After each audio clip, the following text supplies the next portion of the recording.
윌리엄 바클레이의 주기도문 산책, 평범한 우리를 위한 하늘의 초대. 여러분, 잠시 시간을 내어 우리가 매주 예배 시간마다 혹은 매일 아침 저녁으로 읊조리는 주기도문을 떠올려 보십시오.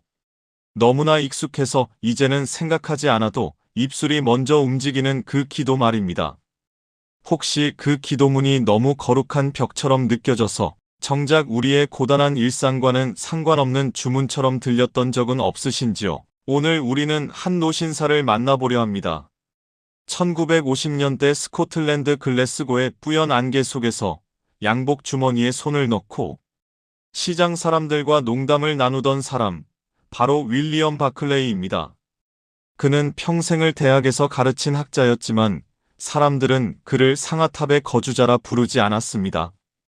대신 신학을 시장 바닥으로 끌어내려 모든 이의 언어로 번역한 사람이라고 불렀죠. 그가 쓴 평범한 사람이 주기도문을 들여다보다는 바로 그 번역의 정수입니다.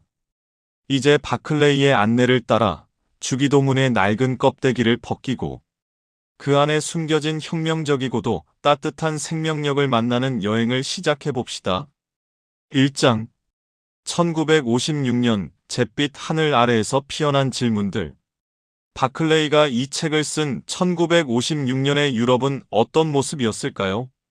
전쟁의 포화는 멈췄지만 사람들의 마음속에는 여전히 깊은 구멍이 뚫려 있었습니다.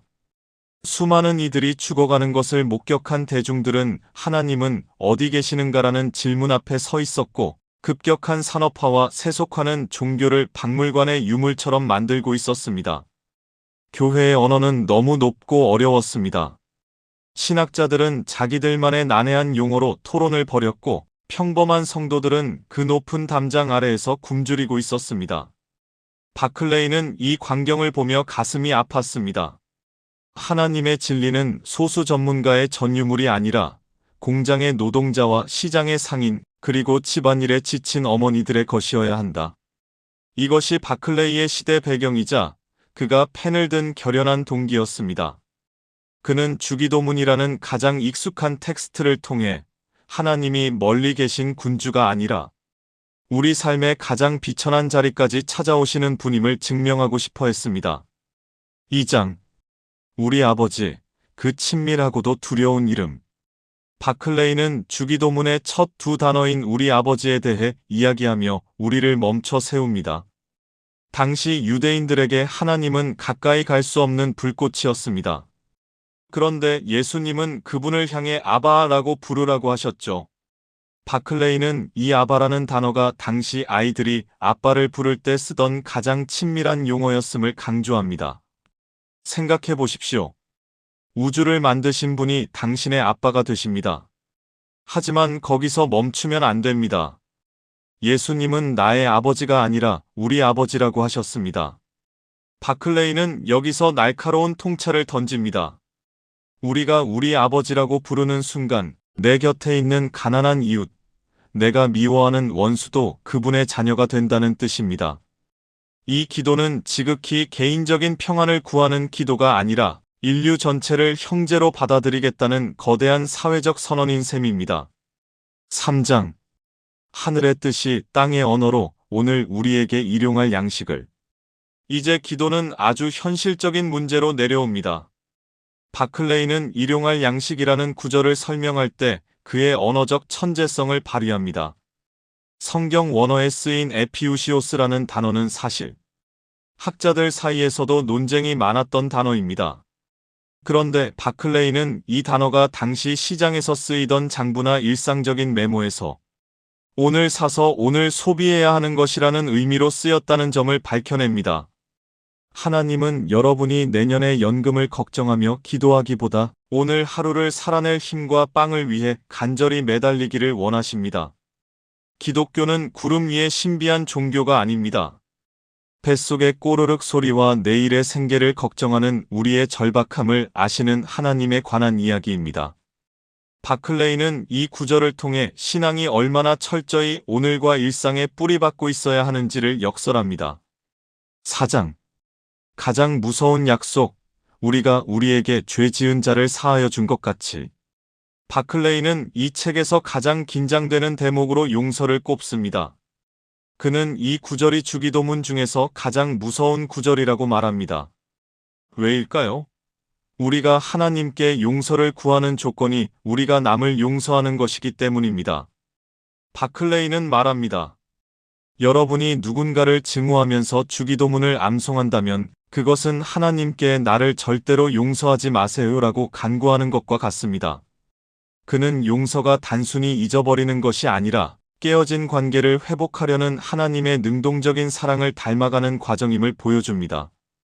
이 대목에서 독자들은 자신의 마음속 깊이 숨겨둔 앙금과 마주하게 됩니다. 바클레이는 독자를 비난하지 않습니다. 다만 용서받은 자만이 용서할 수 있다는 복음의 신비를 따뜻하게 격려할 뿐입니다. 5장 시험과 악에서 건져주소서. 전쟁터 같은 세상을 사는 법.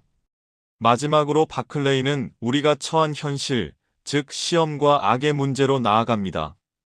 그는 시험, 템테이션이라는 단어가 단순히 유혹을 뜻하는 것이 아니라 금속을 단련하는 시험, 테스트와 같은 의미임을 상기시킵니다. 하나님은 우리를 온실 속의 화초로 키우지 않으십니다. 폭풍우가 치는 들판에서도 꺾이지 않는 나무로 키우려 하십니다. 그러니 시험에 들지 않게 하소서라는 기도는 나를 도망가게 해달라는 기도가 아니라 그 시험을 이겨낼 용기와 힘을 달라는 용사들의 기도여야 합니다. 전후의 폐허 속에서 희망을 잃어버린 사람들에게 바클레이의 이 해석은 얼마나 큰 위로가 되었을까요?